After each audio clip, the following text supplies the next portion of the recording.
Hey, what's up guys? Fuller again with another video. Shout outs to the whole LBBC. So in this video,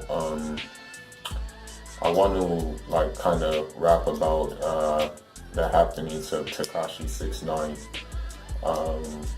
You know, it looks like that he pleaded guilty, but he's doing a plea deal, and he's also you know, basically basically turning informant in order to get a lighter jail sentence.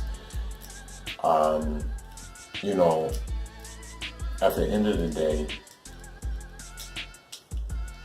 some guys look to try to make a name for themselves outside of music, and they weren't even really about that life in the first place, and they end up writing checks that their asses can't cash, you know. And this is the case with Tekashi 6ix9ine. You know, and the thing is that he's actually agreeing to he's agreeing to cooperate with the authorities so they can arrest more people. Now,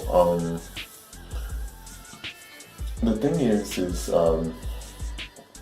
I think, you know, when Tekashi 6ix9ine first came out, he joined something called 9 Trey Gangster Bloods. Now, this is my thing. Before music, you weren't even involved in that stuff. Now, when you get into music, you're involved in that stuff. If you have momentum in music, why not just find your lane and try to build off of that lane? Unless you really don't have talent to do it. You know what I mean? Like if you have to do different things that aren't characteristics of yourself to make a big name, then it is what it is. You know, that's my whole thing. If he joined this game after the fact that he was already having momentum in his music, then something's already wrong from the jump. Music should be a ticket out of the streets, not an entrance into the streets. And my thing is this, like rappers who really did that stuff, their mannerisms are completely different. Like they're like guys who were really in the trenches, guys who were really on the bricks. And I know some of these guys, they're not gonna be this loud. They're not gonna broadcast their business. They're not going to do these things, man. That's only bringing attention to yourself. Real street people, okay, without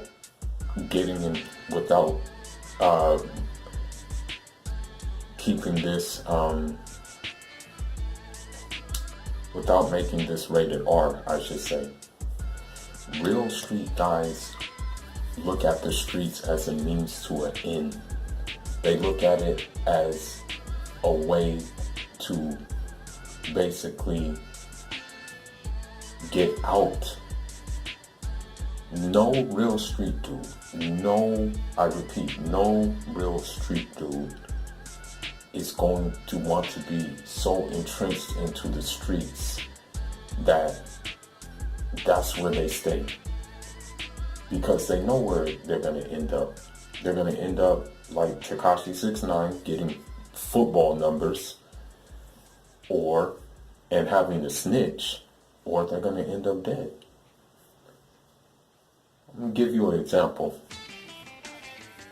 If you watch the documentaries called Cocaine Cowboys, you know, you had these guys who were doing it big in Miami, man. Like, they were doing it real big, you know.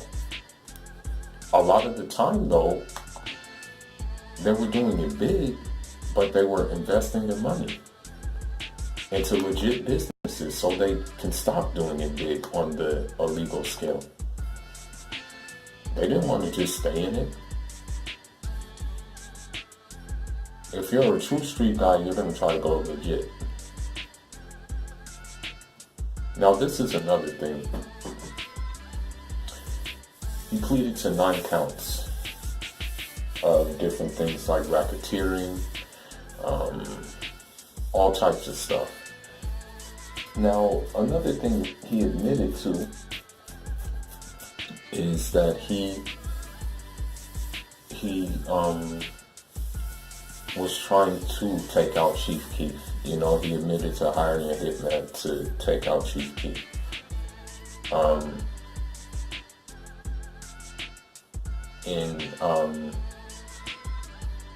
Yeah, he admits to that. And he said he did it to basically earn stripes in his game. You know, that's what he said. He admitted to a lot of stuff, you know.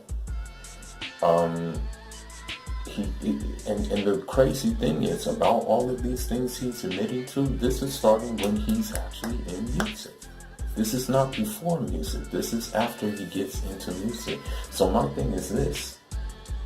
If you're an artist, why not be busy with making music? Why not drop mad mixtapes? Why not go on tour? Why not promote yourself and your music by doing, what do you call those things? By doing pop-ups, like pop-up shops.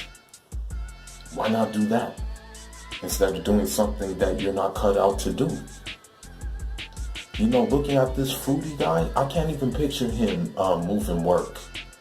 I can't even picture him doing stuff like that. And he's 22? That's the thing. He's 22. And so now he's going to be sentenced, to, in 2020. So he ain't even getting sentenced this year. He's getting sentenced the next year. That's how much crap that they have on him.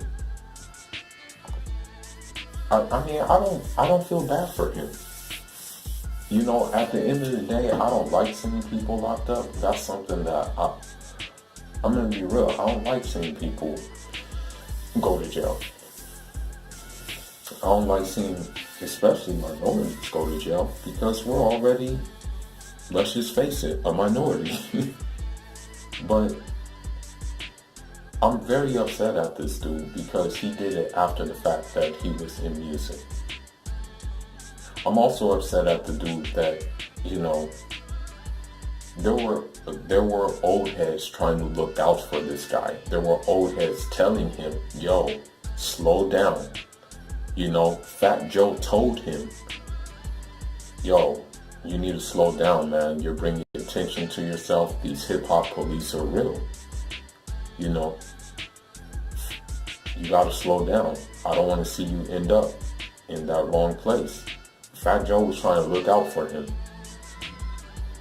And and that shows a lot about Fat Joe, because he didn't have to say those words. He could have just said, well, you know, I'm just gonna let this guy just do what he wants to do, since he knows more than me, this, that, and the other, or since he thinks he knows more than me.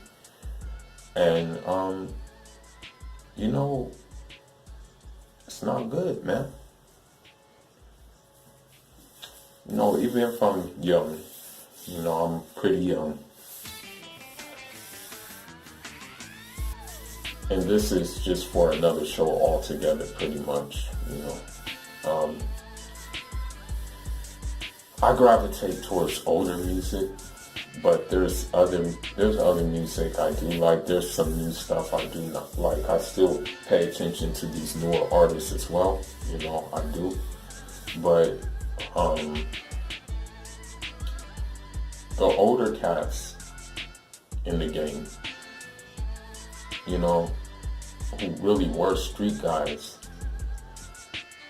You know, they weren't rah-rah guys. Like, they didn't make themselves, they didn't like put themselves out unless someone tested them, you know, and even then they didn't want to be tested. You know, they didn't want to have to do that rah-rah stuff. I'll give you an example. And he's one of my favorite artists still. Shout out to him. You know, he's doing some good things in Belize right now. But Shine, Jamal Shine Battle. You know, when I first heard him and heard his album, I heard his first album and I'm like, dang, this guy be painting pictures like very well, you know. And then I heard his second album and I'm like, this guy still got something, man. And I was like, wow, you know, this is some heavy stuff. And then I read his backstory. You know, this dude really did come from the Brits. Came from Brooklyn. I mean, he even called Brooklyn. He called it Brooklyn, Vietnam. You know, he was like, you know, I'm from Brooklyn, Vietnam. I like beef. Now, you know, unfortunately, he was the victim of like a bad lawyer team, legal team, and just a bad, and just, how should I say it, bad circumstances altogether. Now, what happened is he was being tested, you know, in a club. He was being tested in a club.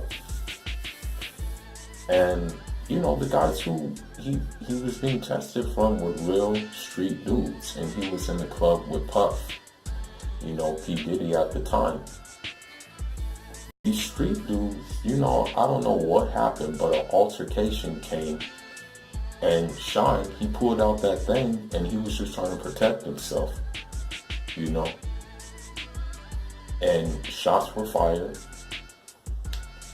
And, you know, there were unfortunate circumstances. Some people got hit, you know.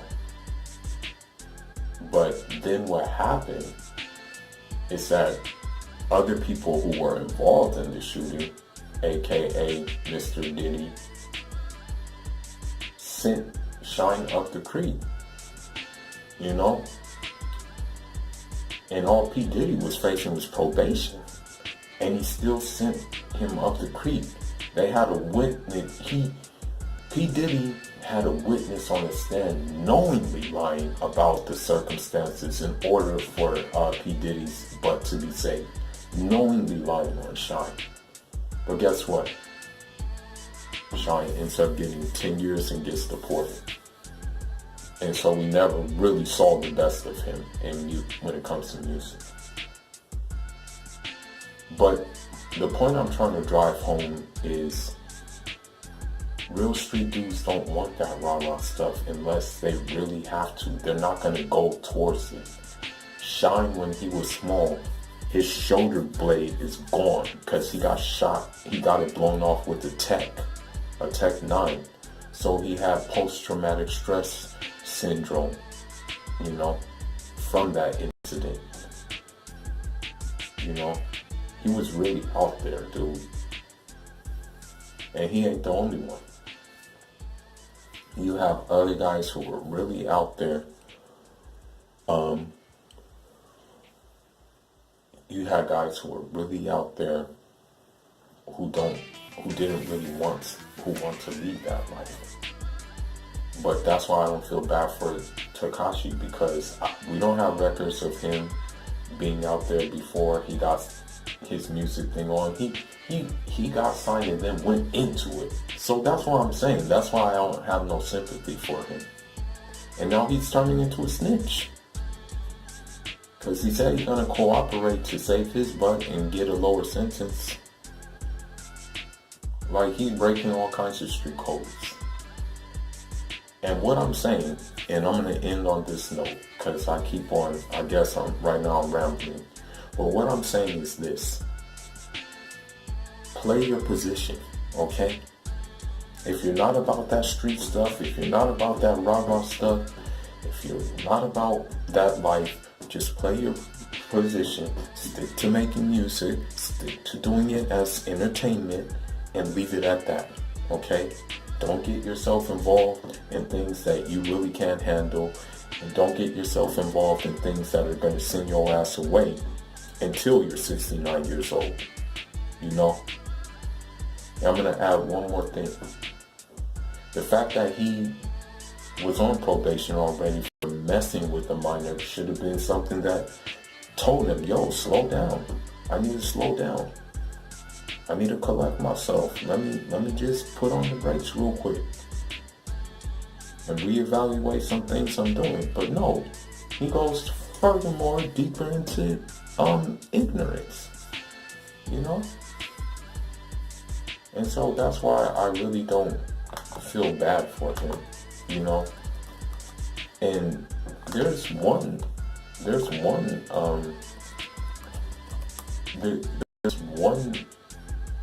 lyric that kind of fits what 6ix9ine is, you know? Let me see if I can find it. I mean, it kind of fits, it kind of fits the narrative, you know, of what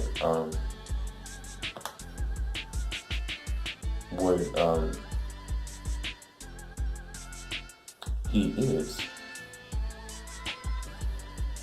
Basically, I can't find it right now, but it had to do, the rapper basically said, you know, I believe he said in these streets, there's morals and ethics. Now you're walking around lawless and reckless.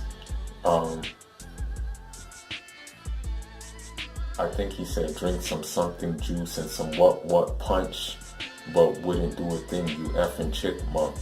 And it's like, that's what he is, you know. He, like, Tekashi pumped his chest up, you know, and on social media bragging about how he taking people's women, bragging about how he, why would you tell yourself on social media about how he placed a hit on Chief Keef?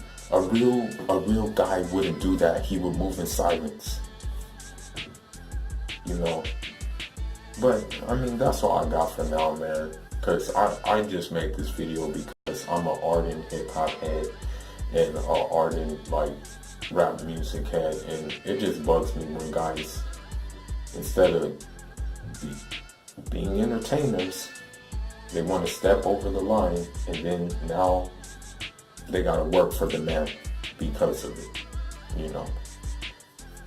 But leave your thoughts. Let me know what you think about Tekashi's predicament, and let me know what you think about what he did, basically, his guilty plea. Off till the next one, guys. And y'all.